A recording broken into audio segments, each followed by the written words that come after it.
셀트리온 올해 플러스 5.62% 상승, 제약은 플러스 4.95% 상승세를 보였습니다. 거래량이 100만 주대로 증가를 하면서 장대 양봉이 나타난 모습입니다. 장 마지막까지도 되밀림 없이 계속적인 상승이었죠. 위에 꼬리가 없는 깨끗한 양봉의 모습이 나타난 것이죠. 박스권의 저점대를 지켜내는 모습으로 평가를 할 수가 있겠습니다.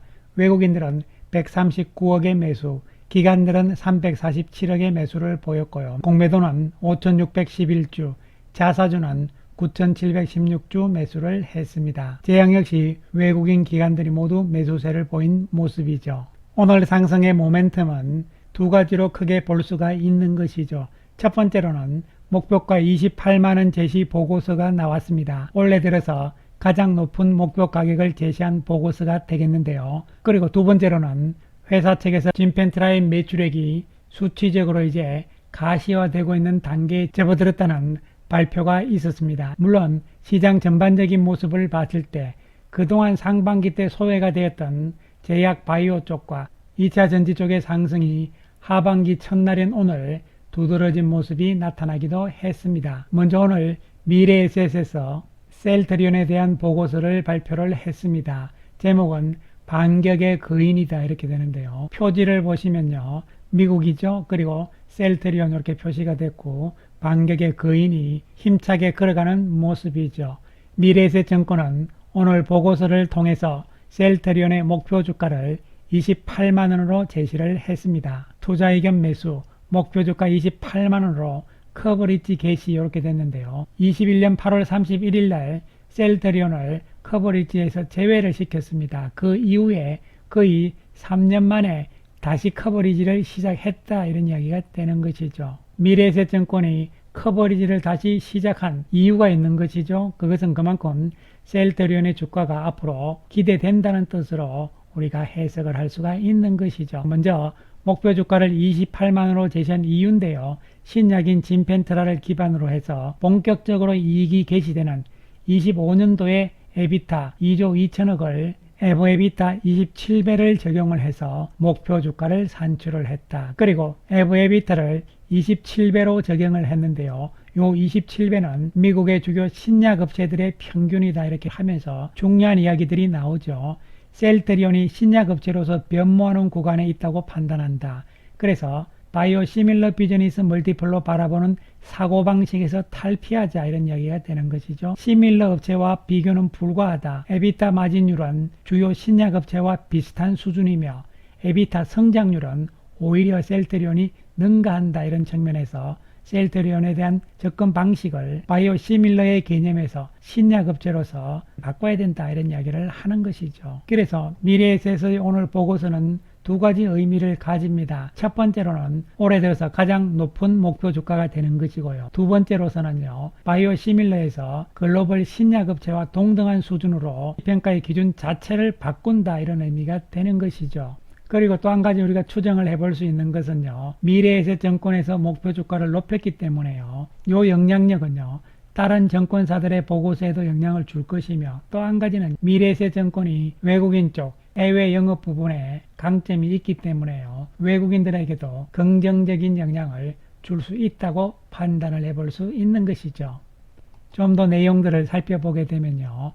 글로벌 바이오 시밀러 업체라든가 제너릭 업체들하고는 비교하지 말고 글로벌 신약 업체들과 비교 대상이 된다. 일라이 릴리라든가 노보노디스크, 리제네론, 아스트라제네카 등 글로벌 신약 업체들과 어깨를 앞으로 겨눈다 이런 뜻으로 볼 수가 있는 것이죠. 그 다음 제품별로 매출 추정을 보시게 되면요. 역시 진펜트라가 크게 성장을 하고 있는 것이죠. 그 다음에 현재까지의 주력인 램시마 SC는 24년, 25년, 26년이잖아요.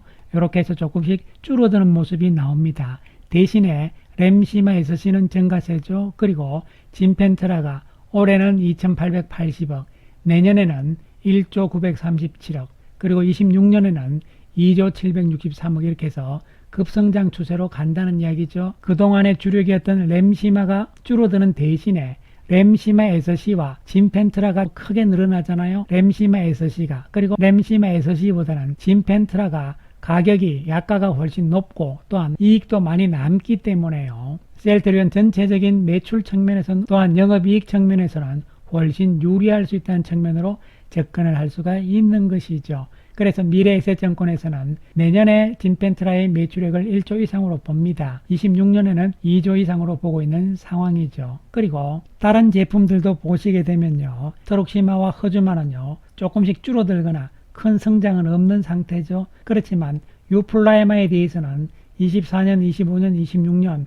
성장세가 예상이 되고 있고 또한 베그젤마 역시 같은 개념이죠. 그렇기 때문에 기존의 트룩시마, 허즈마 그리고 램시마가 줄긴 합니다만요. 어느 정도 선에서 유지가 잘 돼준다면 신제품 쪽에서 유플라이마, 베그젤마 뿐만이 아니고 진펜트라 그 다음에 또 계속적으로 후발로 신제품들이 나오잖아요. 올해 전체적으로 봤을 때 셀트리온의 매출액은 3조 4,500억, 내년에는 4조 8,900억입니다. 그리고 26년에는 6조가 넘어가죠. 6조 2,621억 이렇게 전망을 하고 있는 상황입니다. 그 핵심에는 역시 진펜트라가 있다고 볼 수가 있겠는데요.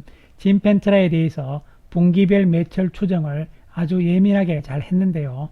여러가지 복잡한 부분이 있긴 하지만 우리가 한번 살펴보기로 하겠습니다. 먼저 진펜트라가 타켓으로 하고 있는 미국의 크론병 그리고 궤양성 대장염 요 환자 수를 추정을 했습니다. 여기 나오는 퍼센트는요. 중등증 및 중증 환자라고 보시면 되는 것이죠. 이 부분들이 이제 처방을 받는다고 생각을 하시면 되는데요. 이렇게 해서 환자 수를 추정을 했고요. 토탈로. 그 다음에 이 가운데서 인플루시마블 맞는 환자들을 28%로 생각을 해서 184라는 숫자가 나왔죠. 이것은 18만 4천 명이란 뜻이 되는 것이고요. 이 중에서 침투율을 1%로 했을 때 환자 수는 1843명이 되는 것이고요. 그 다음에 진펜트라의 약가죠. 약가를 적용을 했을 때 분기 총 매출액은 이렇게 나오는 것이고요. 여기에서 리베이트를 65% 빼고 나면 분기별 순 매출액은 달러로서 이렇게 나오는 것이죠.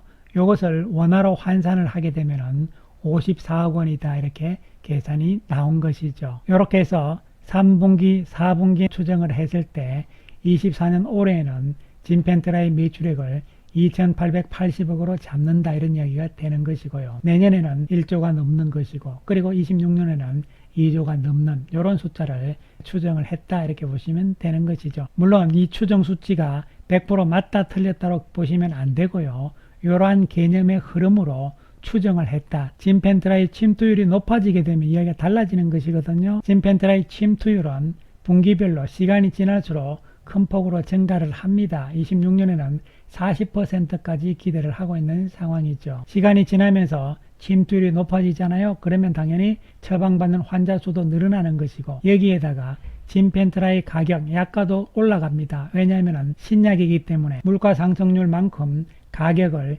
인상할 수가 있습니다. 이런 것을 감안을 했을 때 시간이 지날수록 진펜트라의 매출 규모는 큰 폭으로 증가를 할 수가 있다 이런 이야기가 되는 것이죠. 따라서 우리가 이 내용들 속에서 파악을 해야 되는 것은 침투율이 얼만큼 빠른 속도로 증가할 것이냐 이에 따라서 환자 수가 얼만큼 늘어날 것이냐 이러한 부분들이 핵심이란 것을 파악하시면 되는 것이죠. 미래에셋증권에서는 이와 같이 치밀하게 추정을 해서 수치로 다 따져봤을 때 목표 주가 28만원을 제시를 했다고 보시면 되는 것이죠. 그래서 이러한 수치들이 어떻게 될 것이냐 부분이 중요한데요. 오늘 회사 측에서 중요한 보도자료를 발표를 했습니다. 진펜트라 미국의 PBM 보험이 환급되기 시작을 했다. 매출이 본격적으로 확대되기 시작했다 이런 이야기죠. 지난달 진펜트라 PBM 환급 절차를 개시를 했고 그래서 선순환 체계는요. PBM에 환급이 들어오면서 의사 처방이 나오고 이 처방을 받아서 환자들은 진펜트라를 사고 그렇게 되면 구매처 즉 약국에서는요 진펜트라를 발주를 하게 되고 도매상에서는 또 유통으로 가는 것이죠. 이와 같은 의약품 공급의 선순환 체계가 성공적으로 자리매김됐다 이런 이야기죠. 25년까지 진펜트라 처방률을 10% 이상 달성을 우선 목표로 한다 이렇게 이야기를 했습니다. 연매출 2조 원 이상까지도 넘본다 이렇게 이야기를 한 것이죠. 앞에서 미래에셋증권에서는 25년 매출액은 1조, 26년 가면은 2조 원 가능하다 이렇게 이야기를 한 것이고요. 그 다음 서정진 회장께서 하반기에도 미국 현지에서 세일즈를 계속 진두지휘한다는 이야기죠. 그리고 영업인력도 확충을 하고 대중 광고에 나서면서 공격적인 마케팅 활동을 하겠다 이런 이야기가 되는 것이죠. 구체적으로 살펴보게 되면요. 먼저 PBM 환급과 관련한 이야기인데요. 통상 3개월 정도 소요되는 보험 환급이죠. 이것이 지난달부터 본격 시작이 됐다는 이야기죠. 그래서 돈이 들어오니까 매출이 이제 잡히기 시작을 하면서 실질적인 효과가 나타나고 있는 것인데, 그동안 셀트리온은요 스타트 프로그램을 통해 가지고 일부 환자들에게는 무상으로 선공급을 했고요. 또한 보험사에 사전 승인을 신청한 뒤에 환급 없이 먼저 지원하는 방식으로 제품을 공급을 했습니다. 돈을 나중에 받기로 하고 진펜트라를 먼저 공급을 했다는 이야기죠. 그랬던 것이 6월부터 보험사에서 환급이 시작이 되면서 돈이 들어온다 이런 이야기가 되겠습니다. 좀 더 살펴보게 되면요. 그래서 실질적인 매출 확대 기반이 마련이 된 것이고, 현재까지 ESI 등 PBM을 통해서 미국 사보험 시장에서 약 40% 규모의 커버리지죠. 가입자 수 기준. 그러니까 대형 PBM 업체인 ESI 뿐만이 아니고 그 외 작은 PBM들도 있습니다. 이까지 다 포함을 한 것이죠. 그래서 40%를 커버하는 PBM 쪽에서 진펜트라의 처방이 나올 거잖아요. 요 나온 부분들이 지난달 그리고 이번 달 또한 7월달 이렇게 해서 환급 절차가 계속적으로 된다 이렇게 보시면 되고, 그 다음에 3대 PBM 가운데서 나머지 2개 PBM과의 선호의약품 등재 계약 이런 부분들은 협상 마무리 단계에 들어가 있고요. 그 다음에 미국의 IBD 시장 규모가 12조 8천억이다. 셀트리온은 25년까지 시장 점유율을 10% 이상 끌어올린다는 계획이죠. 그러면은 앞에서 미래에셋증권에서의 전망대로 1조 때는 넘어설 수 있다는 것이죠. 그렇지만 상황에 따라서는 2조 때도 가능할 수 있다 이렇게 자신감을 보인 것이죠. 그 다음에 24년 올해 전체 매출액에 대해서는 3조 5천억 무난히 달성할 것으로 예상한다 이렇게 이야기를 한 것이죠. 그 다음에 마케팅에 있어서도 서정진 회장의 미국에서의 직접적인 활동은 하반기에도 계속 할 것이고요. 그 다음에 미국에서의 진펜트라 영업을 위해서 인력도 확충을 한다. 그리고 8월 달을 타겟으로 해서 미국 전역에서 송출되는 TV 광고를 제작 중이란 것이죠. 일반인을 대상으로 한 진펜트라 광고도 게시를 하겠다는 이야기인데, 그만큼 미국에는 크론병과 궤양성 대장염 환자들이 많기 때문에요. 한 달이 거치게 되면요. 아는 사람이든 친척 가운데서 환자가 있다는 이야기가 되는 것이죠. 그렇기 때문에 미국에서는 일반인 대상의 광고가 필요하다고 볼 수 있는 것이고, 다양한 마케팅 활동을 하겠다는 것이죠. 단편적인 마케팅이 아니고요.